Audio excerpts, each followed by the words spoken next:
Welcome to episode 6 of Breaking Generational Curses. And the episode today is Showing Up Black on Purpose. And again, we are letting you know that help is on the way.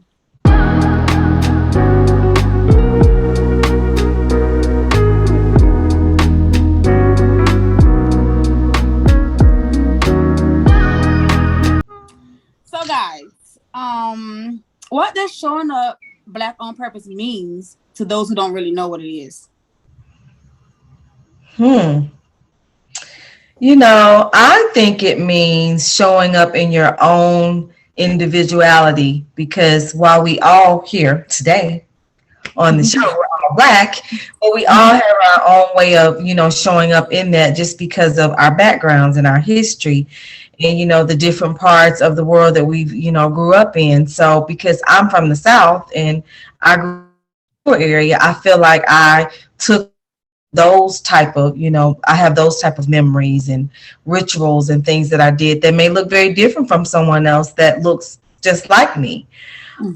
So for me, I just tried to have my own voice. I take the things that I've learned, and believe it or not, being in a small town, it was very segregated. So I definitely I was always told, you got to work hard, you've got to be better. And I would always just struggle with that. Like, why can't we just all be equal? Like, what's the problem?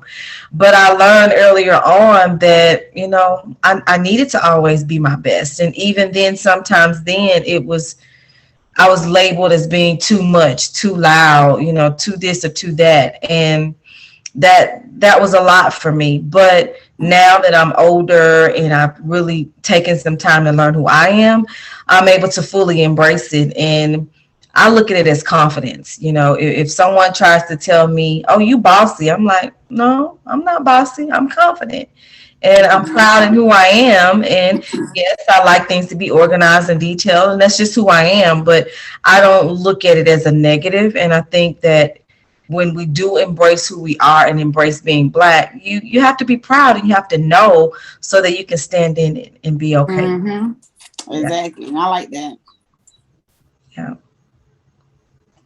So I agree with what Tina's saying as well, with the idea of being able to embrace, kind of who you are and thinking about it, because we always, as Black people, we kind of get put on the same, like this same structure. We're the same exact type of Black people, but we have always had different experiences.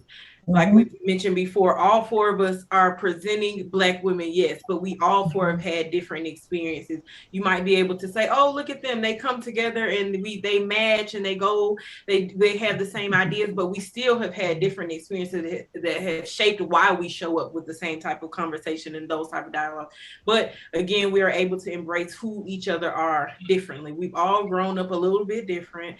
And so I think that shows up the more that we show up, like my type of Black, your type of Black, your type of Black, whatever that looks like, you being able to show up as yourself helps more people to understand that there are different types of Black people, and there's being able to embrace like who you are individually and as a collective, being able to embrace like, oh, my sister might look different than my brother might look, my sibling is different than me, just kind of in our culture, sibling in that way. Those people may look differently. They might have had a different experience, but that doesn't take away with my ability to connect with them. So I think that everybody being able to show up with their, whatever they are, it helps them, helps us as a culture be able to accept more people and to be more understanding and compassionate with each other.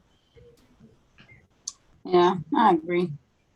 Yeah. True. I know for me, that was one of the issues that I faced being a military brat. I was born in El Paso in the military, and we traveled and all that stuff and went to Germany, where I spent like the bulk of my youth, so to speak. And so like moving over here to the States, to a rural town in South Georgia was a big shock for me. And that's where I really had to, I would say that's where I really learned of my Blackness. I didn't think it was the issue because I was military brat. We stayed on base or near base. Even in like Germany, we were like off base, but I went to school on base. But I was around people of different backgrounds, and different cultures and stuff too. And so my friends were a mixed bucket of friends. with every kind of background imaginable. But then once I came over here to the US and I was down in South Georgia, that's where it was like, oh, like black people and white people didn't play together like that. They still had corporal punishment, so you can get the paddle at school. That was new. And then I didn't fit in with the other black kids, so often I was picked on and ridiculed because I was different. I talked different, I looked different, I carried myself different, and so I found myself trying to fit in and trying to speak like them. So I used to try to force the country and everything just to fit into these people who look like me. But eventually I got to the point where I was like, yeah, no, I'm not doing this shit. Like, I'm me. Y'all got to deal with it. So yeah, I got into a lot of fights, but still though, it was me. It was me being me, but that was just like my first taste of what it means to be black in the US, really. Wow. Sounds like you had quite a few different experiences. Was there one particular thing that really helped you get past that to really embrace who you are as a black person? I think it was one of those things where I turned inward a lot. So as a child going through something like that, I began to express myself in arts. So I started drawing, I started writing. I explored poetry and things like that. And so I had to become a person who you can often see over there in the corner. She got her notebook, Cassandra got her books, Cassandra got her crayons or whatever, her pencils. And so that was my form of expression with that. Because of course, at that age, I don't really know what's going on except the fact that I just moved to this fucking country ass place and I'm having all these issues, and I was already had anger towards that because I'm like looking at everything like, this is disgusting, I don't want to be here. So yeah. I think that was like a big part of it is myself. And then once we moved to Metro Atlanta and I was in Clarkston, I was around everybody. I was like, yes, this is where I need to be. But it was a journey though. But yeah, I think looking back, I think that was like one of the biggest things from that is that I turned inward and started connecting to myself more.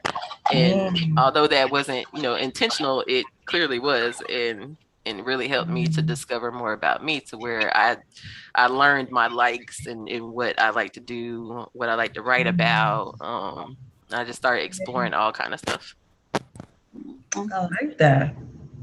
Well, me personally, I again didn't know that I even had to show up black on purpose, because I grew up around black people, and my neighborhood was black, mostly black or Hispanic. My school was an even mix of all different races, with African American and Caucasian being the majority of the two races in the school. I went to an HBCU, so I'm like, I didn't know that it was a thing. Like Cassandra said, I didn't realize that it was my blackness was a thing until I moved to good old Georgia. So, good old Georgia. That can do it. All right. I moved to good old Georgia and realized, listen. Turn it up a notch. Because honestly, I had to realize who I was and be made aware who I was, because if I didn't, I would have gotten lost out here. I would have been, I started to question myself too in these different spaces that I was in as to like who I was. I had some experiences, where it didn't sit quite well with me, with being called the N-word. I wasn't used to that. And, to me, with my feelings not being validated, I realized I had to go on without needing their validation. I had to pretty much, demand respect, honestly, of who I was. And so I had to start being unapologetically me. Like, I'm who I am, and you're going to learn to respect who I am. And because my name already give it away. Hey. So at this point, you're going to have to know who I am, respect who I am. But at the same time, I can't demand respect from you if I don't even respect myself, or, am aware of who I am. I had to really tap into who I was to really stand in here and not care about you being uncomfortable about who I was when I showed up. Come on, Shanika. I love it. Okay, with the uncomfortable. Unapologetically black shirt on purpose. But I mean, you know, what's so funny to me, y'all, because y'all know I've been living in Georgia my whole entire life. So it's so funny for y'all to come in with this like Georgia perspective. So I'm just like, what have I been blinded to for so long, right? Like truly. And I think that even more as I get older, I'm like you, Shanika, like I thought y'all knew that I was black. Like, you know what I mean? Like I truly did. Like I truly I thought that y'all knew that. But I think what came just the awareness around what respectability politics, how that showed up in our lives and what that means. I think that became bigger because I'm like, oh, y'all are used to seeing us, but y'all are not used to seeing us with a voice.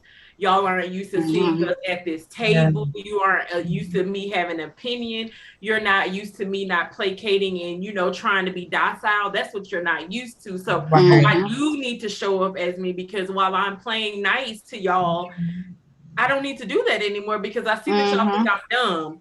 And I need to stop doing that. And so I think just that idea and just that true awareness of what respectability politics is and how that has shown up. And then just the idea of they're used to seeing assimilated Black people. Because there's what, you know, this is all that we've known in this country, the way that they're expecting us to be. And so us showing up Black and whatever Blackness, however our Blackness shows up, is just like, oh no, you're going to get this because I'm not going to play into what you're used to Black people being or trying to be or assimilating to be or just having to be respectable to be wanted, approved of, you know, heard or anything like that. Exactly. Yeah. Exactly. It's crazy. I'm sorry. I don't mean to cut anybody off. Did I cut anybody off? I'm sorry. No. But I'm sorry. It went back to me going back to thinking when I first got a promotion at my job, and with that promotion, this is how I met Carissa. We started working in the same court, and it was funny that once I was made aware of what my new position was going to entail, I was told, "Oh, don't worry, it's another Black girl in that court with you." I'm like, oh, and I think you're gonna love her. That's hilarious. Okay. Wow. They didn't lie, but still, it's like the fact that they haven't made a thing that, hey, it's one more of you in there. You're not the only you in there, you know, kind of make me feel at ease. It was kind of crazy. Yeah, but I mean, it was wild being in that position because I was the only one. And so it was kind of weird having it. And so when me and Shanika saw each other, it was like Cardi B all day. Like we just like connection, you know. It did. And it was and it helped us be able to support each other to say, yo, I know this is crazy. Like then you see this happen. And just the idea of calling a thing a thing. You know, a lot of times when we're Black in spaces, we're just like, I think that was racist as fuck. Anybody else hear that? You know, so it was just like you can make eye contact and be like, okay. You know, like I wasn't alone in that. So that just affirms you to be able to show up and, you know, do those things. So I think that's another thing about being important. You know, it's important about showing up Black. It's like I was able to show up Black. Shanika showing up on Black. And so then us together were like, we get to call a thing. And like if something was happening that was racist or uncomfortable or something ridiculous that was happening, especially with the Black participants, we were able to say, look, if this is y'all, come on now. Like, you know, it's not just us. And then being able to bring in some other elements. So I think us being able to show up as ourselves actually helps other people be able to, you know, be more safe in the world because we see different types of people. Yeah, that reminds me of like even in like I went to high school, or once we moved back up here, I was at the Cab County person, so I was around people who looked like me. But my junior year of high school, I got switched to a predominantly white school in Gwinnett. And so did you say Gwinnett with a little stank to it? Gwinnett. And so it was there though that I was once again reminded of my Blackness. Because like, and of course I was pissed. So like I was like, you know, I'm not gonna talk to anybody. I just need to get this over with and graduate, whatever. Yeah. And I remember like in homeroom on like maybe the first day, I was sitting there with my head down. And you know that like this, I didn't want people to talk. That was a sign. Don't talk to me. I don't give a fuck. I don't care if you like. And I remember when this Black girl came over there, was like, get up. And I looked up. I was like, oh, we gonna fight, huh? But no, she was Great. Like, You no, look great. she was like the welcoming committee. Yeah. She was like, no. So she like instantly like started telling me it rose, like we clicked and everything, but it was for band, it was that sisterhood of banding together, black people banding together at this Yeah. school. And so, and that's what ended up happening. So it was like all the, especially with all the DeKalb people who were forced to be there, we clicked up because Okay. we're all black, we were from DeKalb, we all clicked up. Yeah. But also with other people of color, like I remember having Asian friends, Bengali friends, and everything that we clicked up together because we were the minority at the school. And or even some of the white people that hang with, they were like outcasts. So like one was a pagan and practiced Wicca. So like kind of had to band together. And so that was when I like really started learning again of my blackness. And even there, like it was the racism was still like very real. Like I remember trying to engage and be involved and be active, and I was still singled out. Like one of the things is I wanted to join like FBLA and DECA and stuff, to get active with the school, but of course to, you know, have stuff to put on my college applications that I planned on sending out. And I remember like I freaking cringed the second they said that we weren't gonna ride a school bus because all the white kids wanted to drive. I didn't have no car. So it was like, oh snap, well, what am I gonna do? And of course we weren't in a position for me to get a car. So I'm like, well, dang. And so I ended up getting tossed with this one group of kids, of white kids. I think it was like 3 of them that were gonna ride together or whatever. So I was just like, oh god, okay. And legit, when it came time for us to meet up, my mom took me up there. Nobody was there. They told me the wrong place and the wrong time. The only reason why I ended up finding, because me and my mom stayed out there for like an hour and a half. And as we were leaving, I ended up seeing them at a different part of the school. And that's where they were. And at that point, of course, I didn't want to go. And my mom like talked me into going. But but yeah, that's what ended up happening. So I got in the car with them. And of course, they didn't have no, they just and you could tell the energy, the vibe was like, oh God, she's here now. So and so like, yeah, and then after that we headed to the thing. They brought beer and shit, and then we went over to Athens to the thing. But the entire weekend though, and I observed like even how they were treating each other. So what ended up happening, because once again, nobody's really talking to me like that, even when I try to engage. So I'm just like on my phone, texting and talking to my friends. And so I ended up, it was one girl in particular, I could tell like they were picking on her about stuff to where like to the point where she ended up walking off crying. And so I was like, well, damn, that's fucked up. So I went over there and I ended up connecting with her just to be, you know, supportive, because this shit is, and she was white, but still though, like it was just that being singled out. But that was once again that reminder of my own blackness in these spaces. And I just was like, well, ain't this some shit? I mean, because that story just took me on a journey. Yeah. Me too. I mean, it took me on a journey. It did. It was a whole fucking journey as well. Wow. And you know, that just triggered a memory in me. And I feel like I've never really like talked to a lot of people about this thing. I think Cassandra knows in particular, but in my yoga teacher training, I think that was one of the biggest spaces that I became so aware of my blackness. And again, I think that I live in a delusion because I'm from Atlanta, and I'm around Black people so often that again, there's this delusion in my mind that around white people are used to us in a certain way. But you know, that's my delusion and I'm aware of that. But in that training, so many small, I can't even call them microaggressions because that would be a joke at this point. So many major aggressions that I just wasn't fully just like present of because it was happening. And I'm like, I'm in my reality and I'm telling other people, but I just still can't piece it together until like something huge happened. And I was just like, oh, wait a minute, fam. Like, you know, like this is horrible. And I can't even say one of the biggest things, but one of the things that made the other white people in the group uncomfortable, because I was the only Black person in my training. There was one other person of color. I believe they're Asian. So I was the only fat Black, person there. and we were in circle. It was cultural competency, weekend.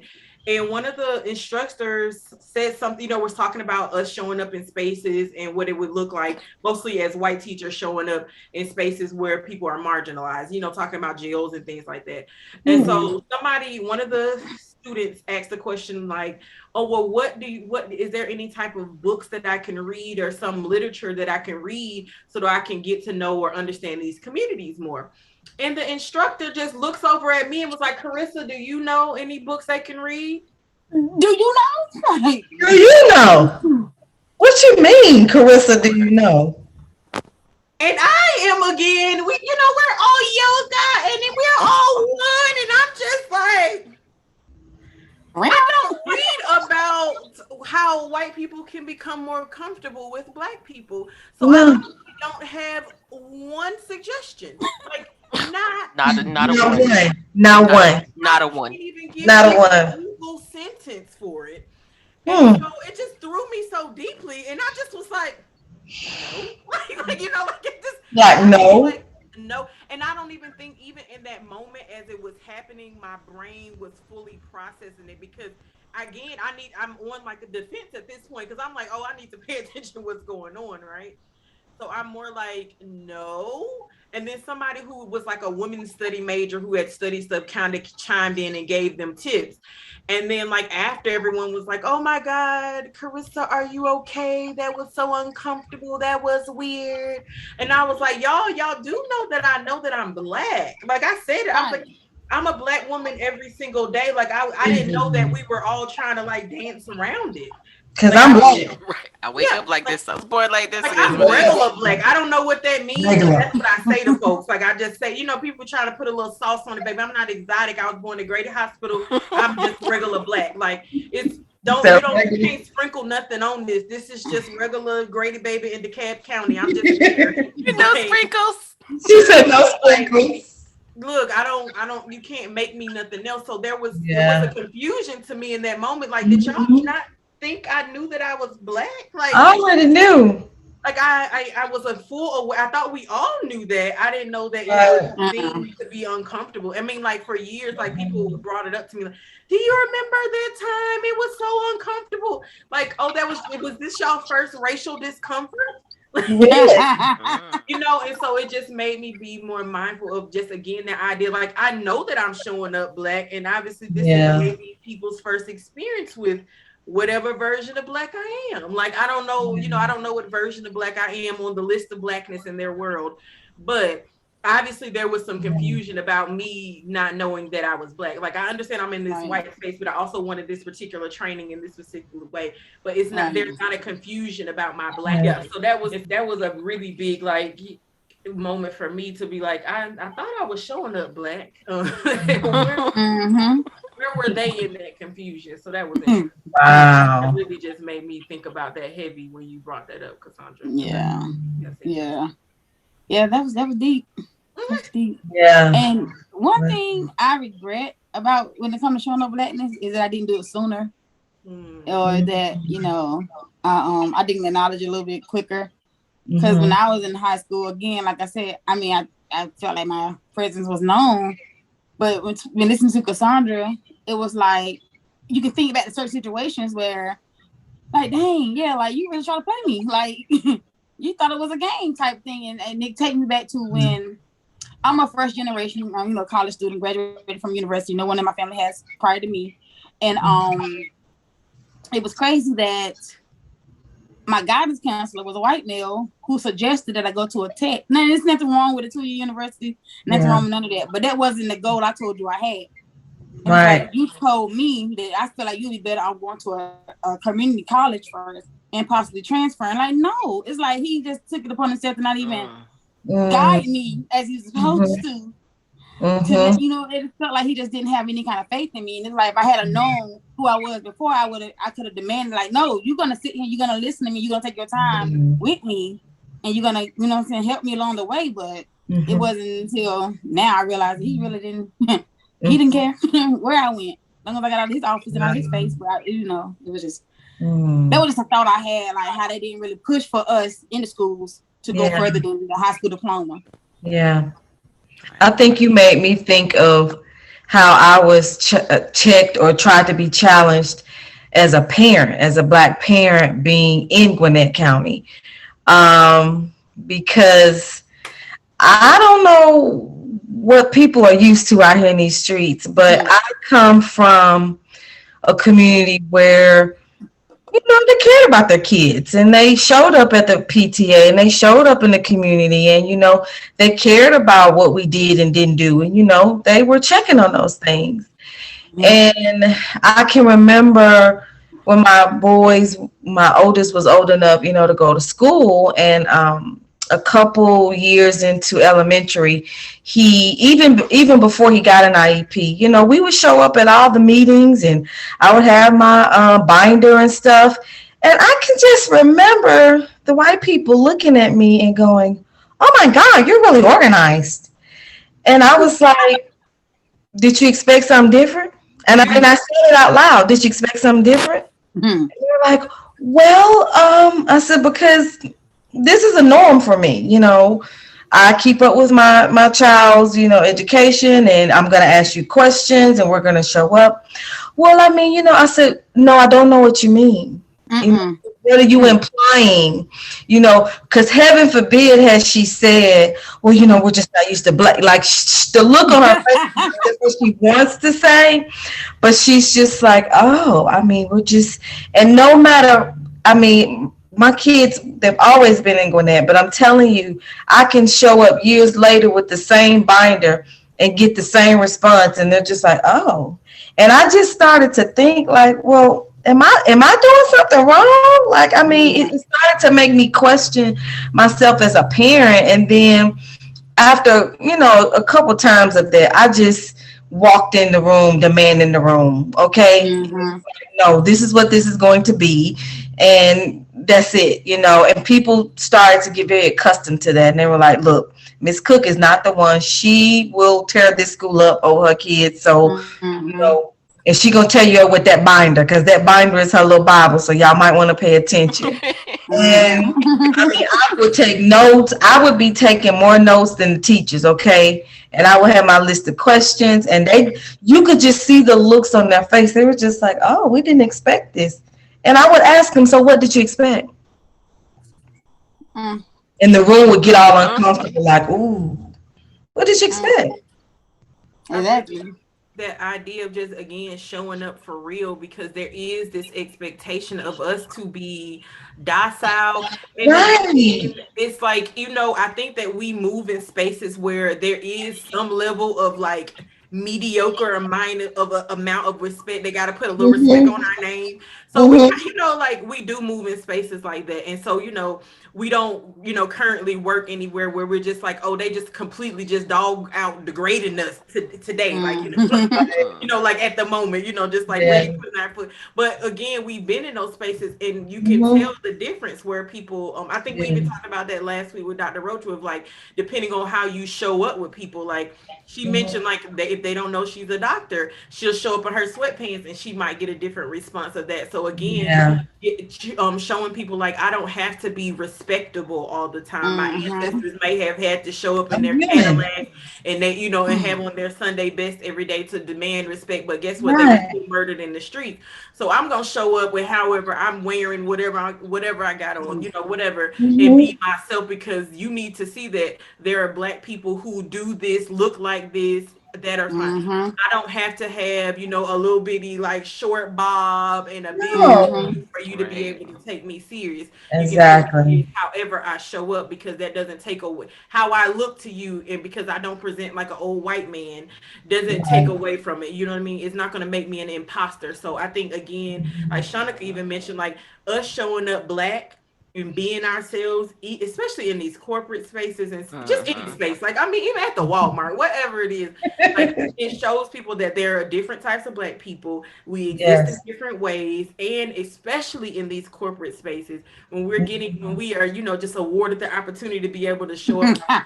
I think we What should. it? Right. Because I think it gets Yeah. missed, because we get to show up and we might have, the office with the window, but sits down to, she might be in a different room and she might not have the window, but being able to me Yeah. show up and be black it lets sis be black too. It lets, bro be black. It It lets opens the everybody door. be black. You Mm-hmm. know, Yeah. and Mm-hmm. those are the people that we can encourage, because as we lead the way, they can show up instead of saying they have to assimilate just because they Right. don't have the extra comma or whatever that is. Some people Mm-hmm. just help Right. other people. Everybody's working towards liberation. I mean, that's what I like anyway. And so you're thinking about it's the idea of liberating people in their blackness and just their Yeah. just being, that you get to see a black person at a board table with a PhD, with a doctorate degree. You get to see Mhm. those people, and you get to see them with purple hair, green hair, wearing mini skirts, Mm-hmm. wearing a business Right. suit, with tattoos on their face, like Yeah. whatever. You get to see Mm-hmm. black people Mhm. showing up in many different ways and stuff, Yeah. instead of just assuming we have to be this clean cut, white man. Right. Yeah. And that actually, and it's funny Agree. because you hit on some stuff I was gonna circle back around to. Bring it on back. Right. Okay. Definitely was gonna take that imposter syndrome road, Oh, but Mhm. also too, just once again, like bringing it back to the generational stuff. Where back in the day, to fit in spaces, black people they acted certain way. You had to act white or whatever, Yeah. have Mhm. your pristine shit, get rid of your afro, your natural hair, couldn't have your natural Mhm. hair, and all that stuff. And so like it just makes me think of just like all the stuff, even with growing up, that gets imparted in us about how to be in certain spaces or how we're supposed to be for the world and stuff. And that too is, once again, putting us in a box, to where we don't end up, and I'm not saying for everybody, but what's often the case is that people don't take the time to explore themselves and what they are and what they stand for before getting to these spaces. So then when you get to Mm-hmm. space and you're forced to like being in these situations where they want you to assimilate and shit like that, and you take on that's not your net. You not being authentic at all. Like it's just totally Exactly. taken away from your authenticity. Like, and I remember even with me growing up, like, and I remember when I had first got my first tattoo, and I remember my family freaking out, more specifically my parents. So when tattoo 2 through 10 came up, it freaked them out even more. And then once I got the dreadlocks, freaked out. But it was like no, like everything I at some point in my life, because of everything that I had been to, I grew to love myself. I grew to be Mm-hmm. purposeful about what the hell I wanted to do with Yeah. Mm-hmm. myself and my body. Mm-hmm. And my tattoos all have very deep meanings to me, each and every single one. It wasn't just let me see what I'm gonna get today. I'm gonna go out there and pick out a little thing from. No, all Right. very purposeful. So when I go in a space and if you don't like it, I don't give a fuck. I did not get to see the light. Like, and I don't care what setting that is. I don't care how many degrees I got behind me, how many titles, the Doesn't awesome shit matter. that I have done in the world. I'm not apologizing. I'm not gonna like dim my light. So, Right. but it's like, but other that's no. But historically, that's what we were taught to do, is Yeah. Mm-hmm. do that. Like, and that's why it just you see so much. Like, even like one time, it was a class action lawsuit about dreadlocks that I ended Mm-hmm. up being part of. And so like, but because they were discriminating against people. And of course, like mine, with that line of work that I was in, I always kept mine manicured and everything. Everything was pristine because of the type of work that I was doing. Yeah. And so like I saw, like when I for that particular job, I had read something about it and I was like, that can't be right. You should want quality people in there, not just for some, freaking dreadlock. So I was curious and I went to the interview anyway, even though I already had a job in the same industry. I just was curious. So I went, it was here in Atlanta. I went over there to see what it was about. And like a big part of the group interview was like people had to read. You had to read the messages, the announcements and stuff like that. And a lot of people could not do that at all. Wow. But you would rather not hire somebody because of their hair than them being qualified and able to do the work. Mind-boggling. So needless to say, Yeah. that class action lawsuit went through with flying colors. And got my coins as well. But Right. still, though, like that just goes back to that. And then, of course, who mostly has dreadlocks. Mm-hmm. So Yeah. it's so much. It's just so You Yeah. much. know, Cassandra, even what you said, I know that right now, I don't even know if it's legal in Georgia for us to have dreadlocks, right? Because in so many states, it's still legal to discriminate against Crazy. people for their hair. And so I think that's why it's even more important. I know me and Cassandra used to talk about all the time that, oh, when we quit, when we get out here, we gonna color our hair. Like that was such a big, I mean, y'all don't even know. Like it was such a huge thing for us because it was just like as a little black girl back in the 90s, early 2000s, you having colored hair was just like despicable. It was just like, you can't be that. Oh my God, how are you going to present? People are going to think something about you. And I'm just like, but it's just hair. Where I had my friends who were white, who were the punk rock, like I'm hanging out with the punk rock kids and I can't have orange hair too, Yeah. because for me, my image would have looked different. They would have put a different something on me Mm-hmm. because, so I couldn't, I couldn't do Label. that. Yeah, I couldn't do that without being labeled something or whatever. And so, like, it was just like, oh man, it doesn't matter. And you go through all these years of Mm-hmm. education to be in these spaces, and you're like, the more I get into these spaces, the less of me that you want me to be. And this feels very absurd for me. And so it was just like, oh, I got to get out. So I'm going to keep my hair color. And I don't care how many Mm-hmm. more commas that come after that, because I know when I was young, it would have been super awesome to see somebody who, was doing what I wanted in the field and doing what they want, but and still being themselves unapologetically, like without fear, without just doing it. So I think that you Yeah. showing up again as yourself is breaking some other barriers for other people. Because if I had seen, somebody being black and doing that I wanted to do in the field when I was younger, it would have changed my mind. If I would have seen black people, in the field, especially in the mental health field, of Mm. addressing racial disparities out loud in our classes, that would have changed my perspective of how I saw people. And I wouldn't have come to that late. I wouldn't have come to the idea of liberation psychology or community psychology at a late space. I wouldn't have thought about that at a later date, where it's just like, oh, this is how I've wanted to treat people all this time, but I've been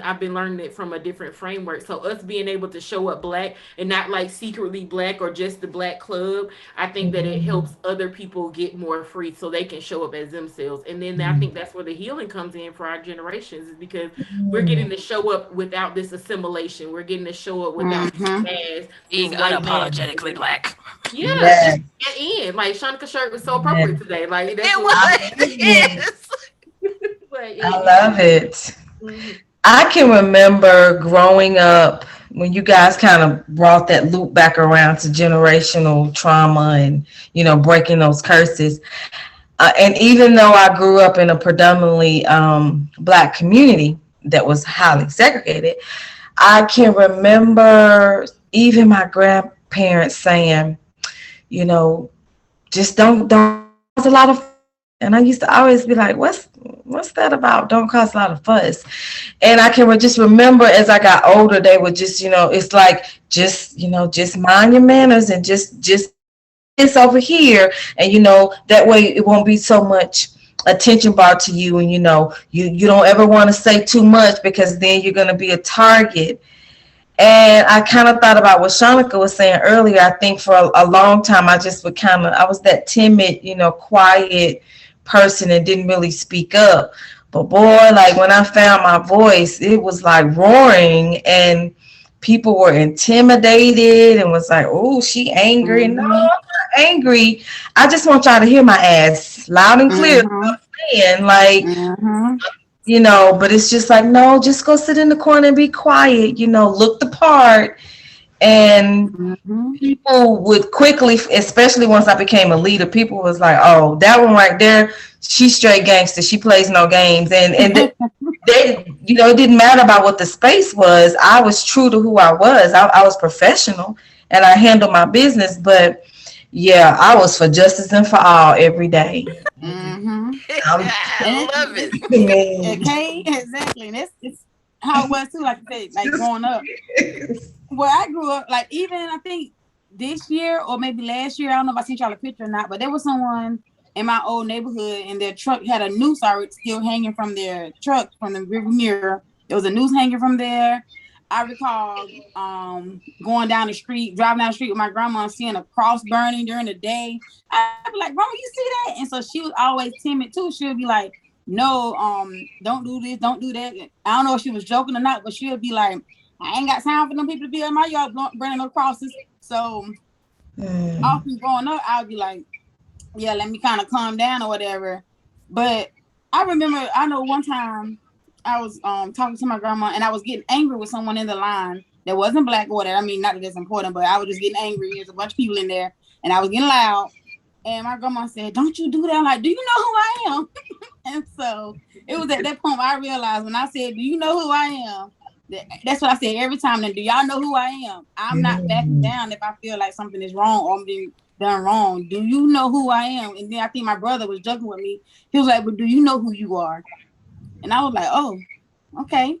Yeah, I do now. And I do. You know who I am. Like, I'm going to take that and carry that because until you know who, like, I know who I am. So you better know who I am too, you know? So yeah. It was crazy. Like growing up, I think my grandma still kind of have that kind of way about herself, but she's, because, you know, growing up back in the day, it's how they was. Yeah, I feel like my mom is still like that. You know, she's just still kind of like, don't tear it too much now. Bring it down. And she knows that's not me. She knows that I'm gonna turn it up a little bit. Like, I mean, you don't have to. And I'm like, I mean, maybe you don't. But I think Cassandra said it earlier. Like, why do we have to dim our lights? Why do we have to change? I don't want to be in a box. I don't. Can we throw the box away? Can we just get rid of the box? And I mean, even just this really, again, thinking about this historical context, like y'all grew up in a different rural part of like the South and those experiences look different. I didn't see a cross growing up, but what I dealt with was white people doing different things in that way, you know, like keeping you out of certain spaces, gatekeeping a lot of space. I think that's the favorite word that people try to use around like it's a safe word, but it doesn't, you know, it doesn't really often come up in a good way. No. You know, so it's just like I was in more spaces where it was gatekeeped, you know, things were taken away in that way, where I, you know, grew up in Stone Mountain, but I didn't necessarily see the Klan walking down the street, but I would hear about it. I would see a picture of it.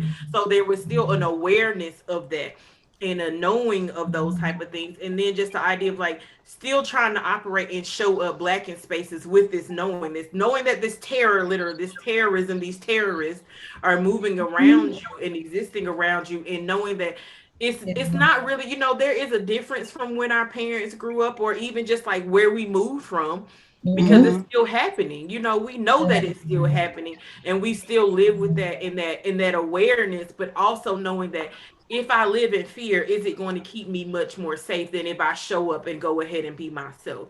And I think that is where you have to figure out where that works in your own life. How black can you show up and be safe? And I think that we continue to, like, that's the thing that we should grapple with.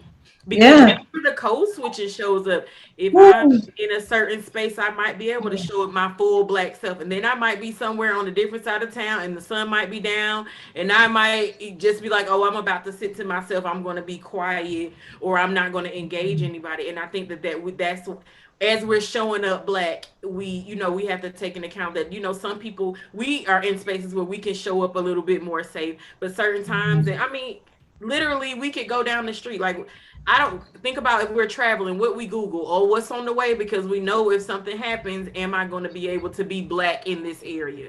Is this a sundown things? And so, although we imagine that those things are happening in the 50s, the 60s, but like, it's 2021, and I bet you won't go through backwoods Alabama and go pull over at, somewhere and ask for a tire thing in the night.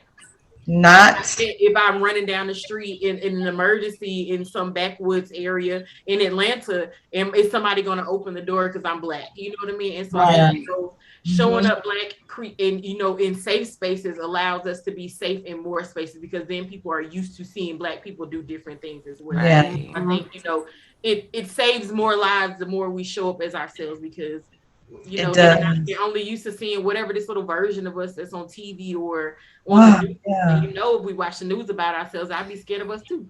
Wouldn't you be scared? I mean, wow. I can remember going on a trip this summer, and it just, I think, Carissa, you really hit on to this about how it's still very relevant now in 2021.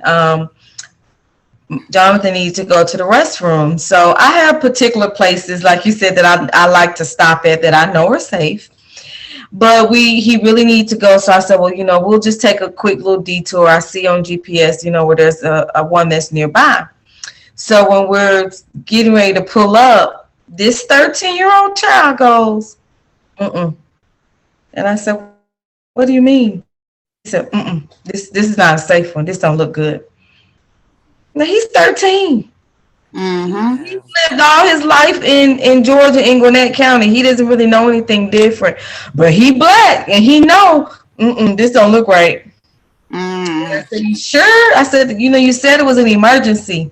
And my baby looked at me and said, it's an emergency, but this ain't safe, so we need to go to another stop. Mm-hmm. And that's something that we try to be in denial about, or Yeah. I guess I'm not gonna say we, because that is a complete lie. I feel like media and other people try to press the idea that whatever we've existed in is no longer, existing anymore. We're not having it. We now have the Juneteenth as a national holiday, and we are free and safe to, operate throughout the country. And it's really untrue. Negative. It's so untrue. It's so untrue that we have to continue to be, in this and have these conversations. Yeah. And that is why it's important for us to be Black on purpose, because we continue, like, we live in this country. Our ancestors have worked this country, have died here, have been born here, and it's still fearful for us to be able to drive to a different state in the dark, or in the middle of the day, like in the middle of the day. Yeah, because it was daytime for us. Yeah. And we went somewhere different, because I didn't want him to be uncomfortable, but being that age and feeling that, 2021, because we in 2021 that is different.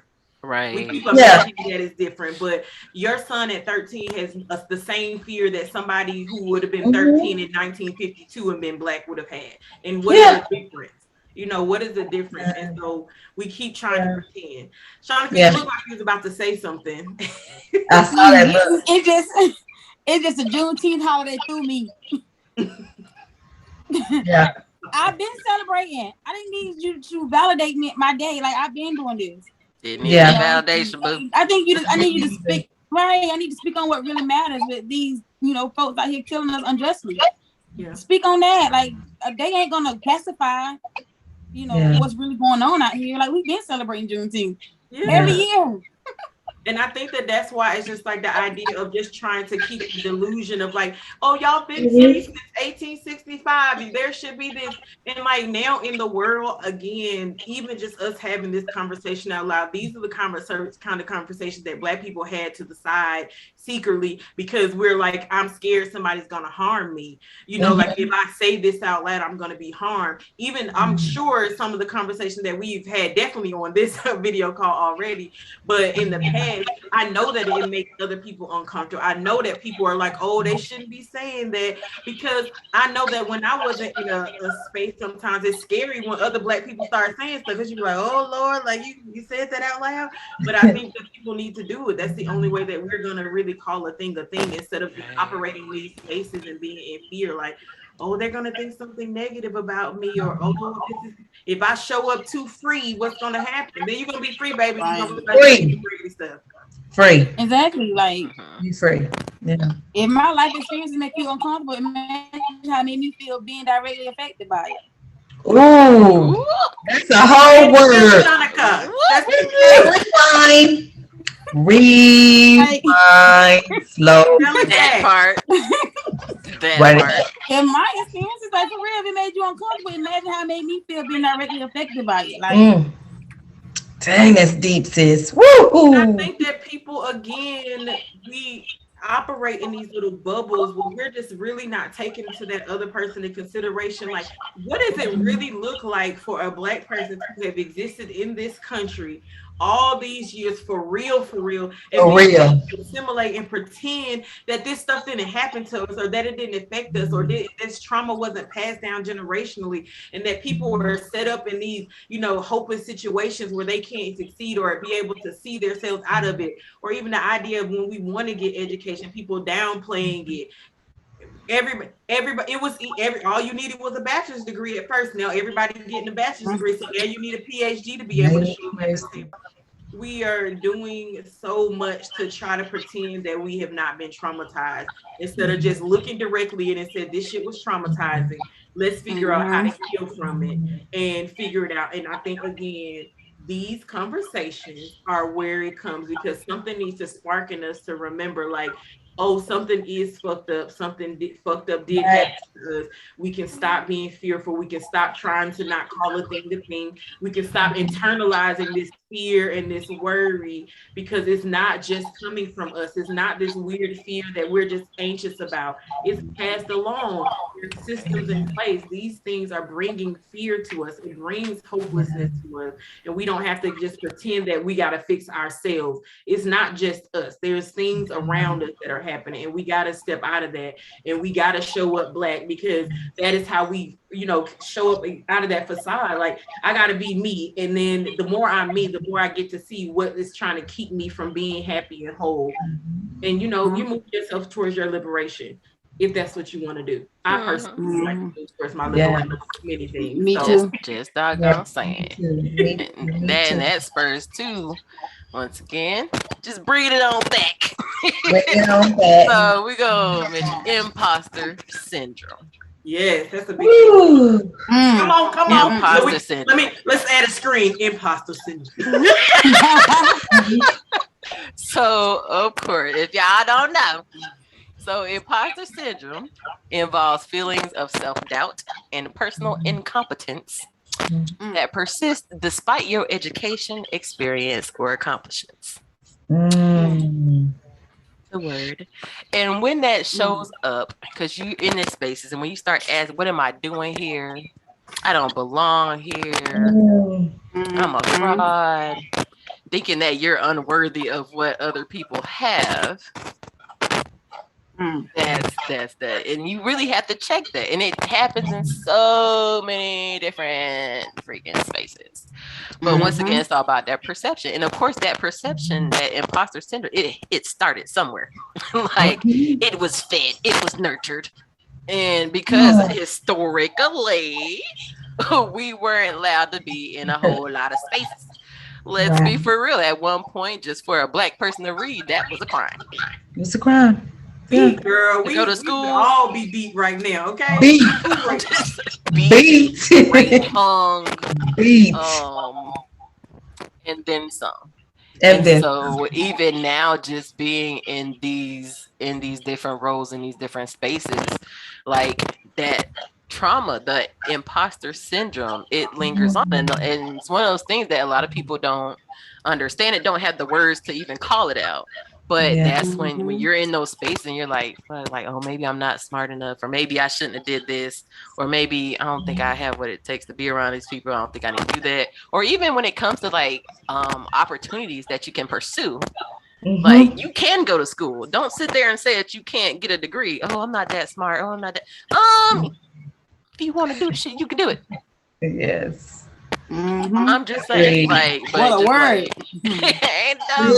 So like that imposter syndrome, like as a people and community, we really have to like pay attention to that too, because that's a way of like denying ourselves opportunities just because we feel we're not good enough. No, baby, you all that and then some. And that imposter, like, you gotta check that bitch, because it's back there and it lingers on. Like, even with me and all the stuff that I have going on and stuff, I show up to a whole lot of different spaces, and so I like am very mindful when I'm in these spaces. Like, if I get an inkling or a twitch of self-doubt, I stop and I do that check-in, and I see where is that coming from. Because I'm like, Cassandra, you know you the bomb. Like, the bomb. You know what you do and how awesome you are. Why why are you questioning yourself now of all times? And just having that check in, like, you know what? I'm tripping. Let me get my shit together because I'm fucking awesome and amazing. And I know what I'm doing. And I chose here specifically to be You present. chose it. I chose, baby. I chose it. Okay. I chose to be in this space. You better go. I love that. Chose it, baby. We choosing. Look at choosing me. Try to bring back choosing me. Okay. And I think that's important too, just as we're moving forward and talking about being Black and showing up Black and being in these spaces. Like, baby, you gotta check that shit because it's a historical context to a lot of shit that we experience, both coming from ourselves, but also, you know, externally and shit like that. Yeah. Because we are great, you know. And Cassandra, when you said, I had to write so I couldn't remember this little note.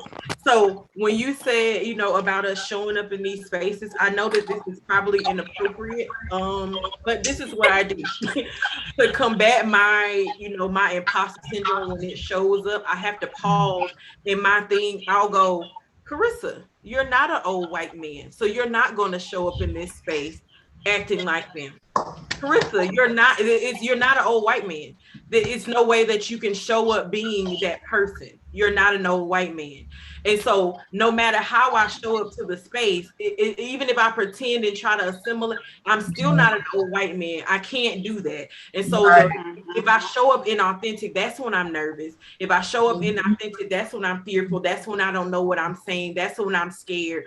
So if I just go ahead and show up as me, as Carissa, then I can be confident because I know who I am. I'm that sauce. I'm the bump. I can be myself. Sauce. That sauce, baby. You know, I got that drip. Is that what the young people say? Because I realized that we was like auntie age now for real. Y'all like, isn't that drip? But you know, that drip. Right. But like it really, like I have to I have to say that to myself sometimes to make it a thing. Like I like that. Not an old white man. There is no way that you can in this space and feel like, ooh, I'm gonna fit in this way. They just gonna have to accept me with whatever, however I show up, because I'm not gonna show up uncomfortable trying to wear my little white button down and my blazer and have my bob and try to hide my color. I can't show up that way and be comfortable and be confident.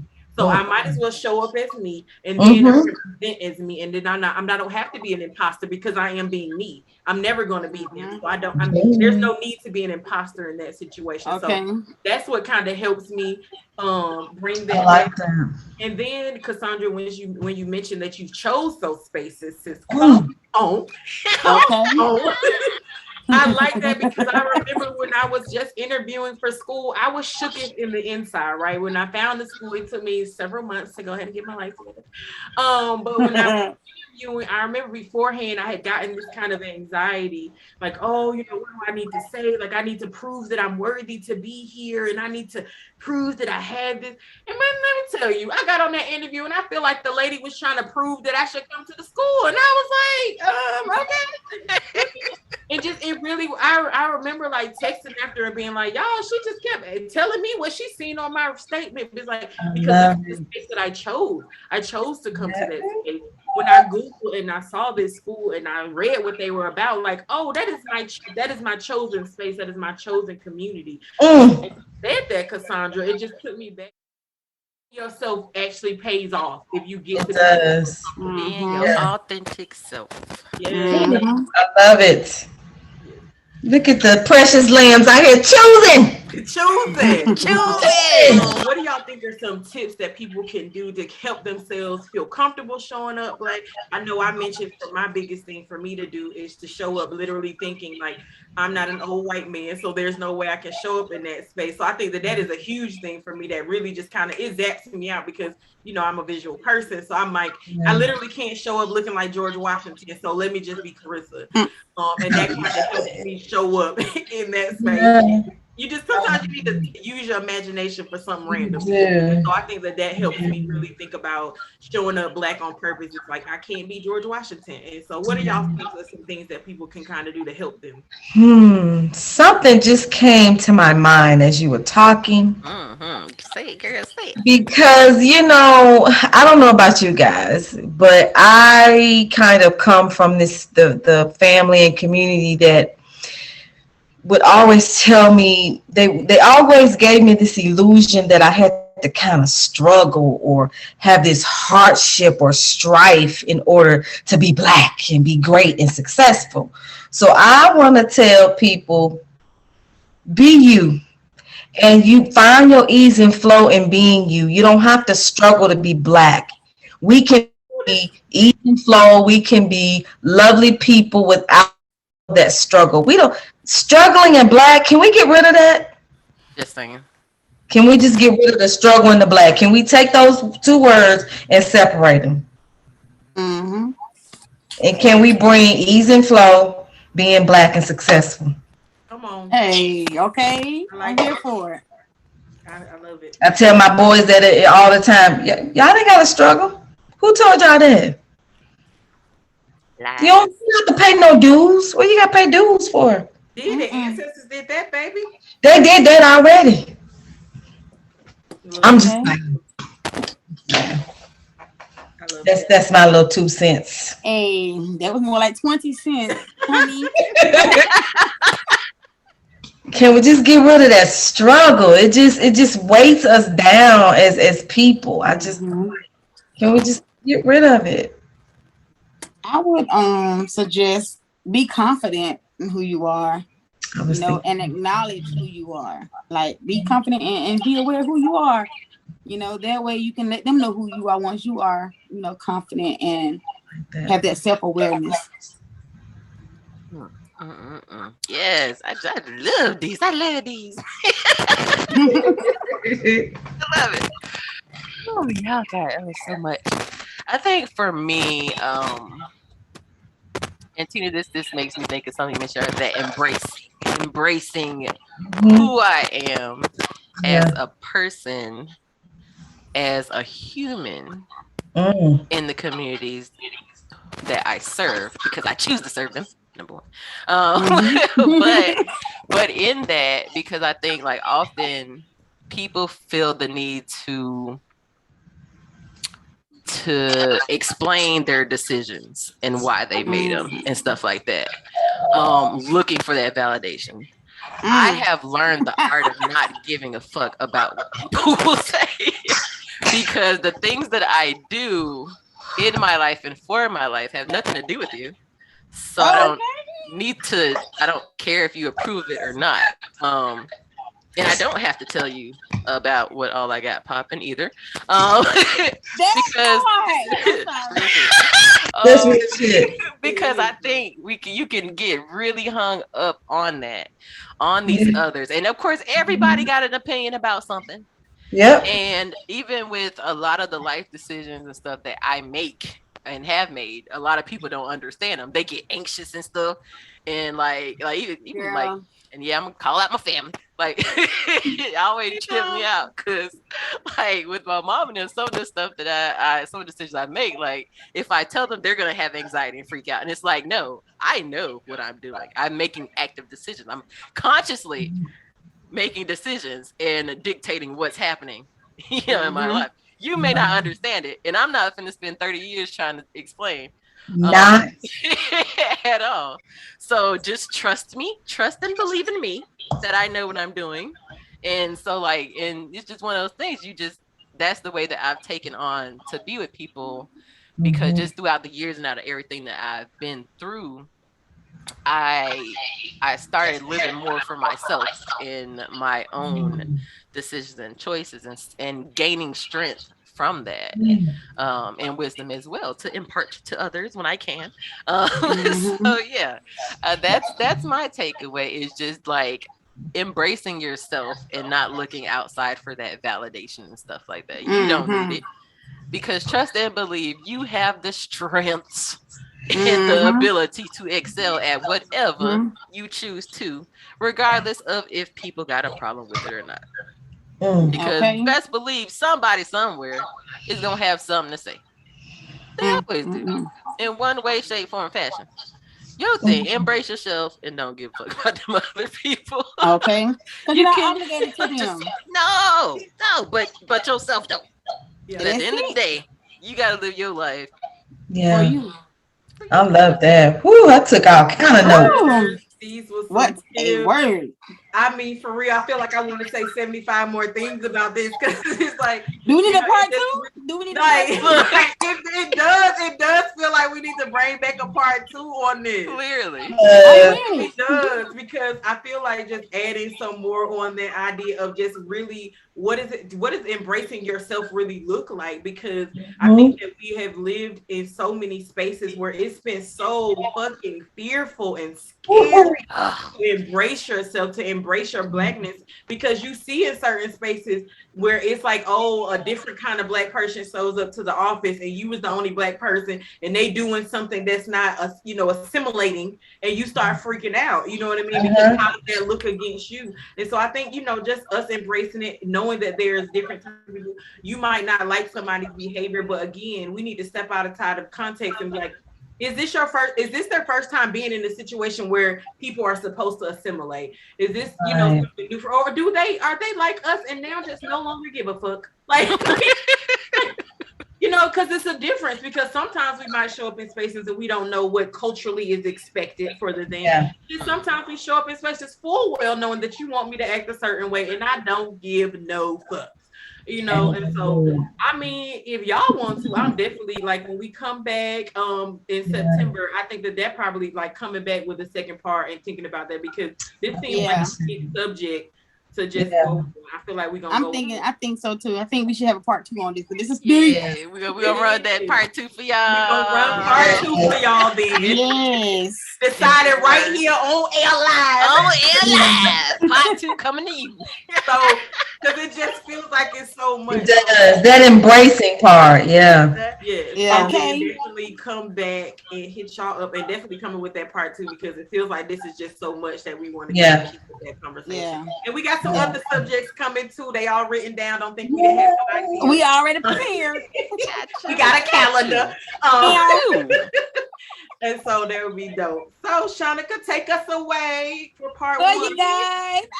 Okay, let me start cutting people off. So silly. Well, you guys, thank you for tuning in. Thank you for purpose. But yeah, thank you for tuning in. And again, if you like what you heard, for one, come back for part 2 next week. Well, week after next. Like, share, comment, subscribe, and hit that bell, okay? And again, always remember, my brothers and my sisters. And my non-binaries. And my non-binaries. Everybody. Okay. Everybody.